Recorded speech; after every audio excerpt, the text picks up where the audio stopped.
पाश को मैंने कविता की जिस लाइन से जाना था वो थी, सबसे खतरनाक होता है हमारे सपनों का मर जाना। जगह थी दिल्ली यूनिवर्सिटी और वहाँ कुछ कलाकार नुक्कड़ नाटक कर रहे थे और बार बार यह लाइन दोहरा रहे थे। यह लाइन मुझे इतनी पसंद आई कि घर आकर इसे अपनी डायरी के पन्नों पर दर्ज कर लिया और फिर पाश को ढूंढने का, पढ़ने का सिलसिला चल निकला। और अच्छी बात यह हुई कि जेएनयू के दिनों में पाश पर खूब सारा काम करने वाले प्रोफेसर चमन लाल से पढ़ने का मौका मिला। आज हम आज़ादी का उत्सव मना रहे हैं और मुझे याद आते हैं पाश और उनकी कविताएं। उनकी कविताओं में से एक जो मुझे बहुत प्रिय है, मैं आज आप लोगों के लिए पढ़ना चाहूँगी।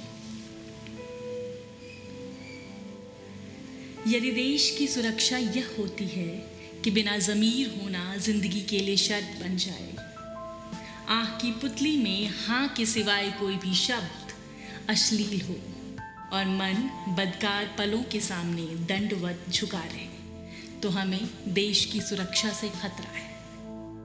हम तो देश को समझे थे घर जैसी पवित्र चीज़ जिसमें उमस नहीं होती। आदमी बरसते मेघ की गूंज की तरह गलियों में बहता है, गेहूं की बालियों की तरह खेतों में झूमता है और आसमान की विशालता को अर्थ देता है। हम तो देश को समझे थे आलिंगन जैसे एक एहसास का नाम। हम तो देश को समझते थे काम जैसा कोई नशा। हम तो देश को समझते थे कुर्बानी सी वफा। लेकिन गर्देश आत्मा की बेगार का कोई कारखाना है, गर्देश उल्लू बनने की प्रयोगशाला है, तो हमें उससे खतरा है। गर्देश का अमन ऐसा होता है कि कर्ज के पहाड़ों से फिसलते पत्थरों की तरह टूटता रहे अस्तित्व हमारा और तनख्वाहों के मुंह पर थूकती रहे कीमतों की बेशर्म हंसी।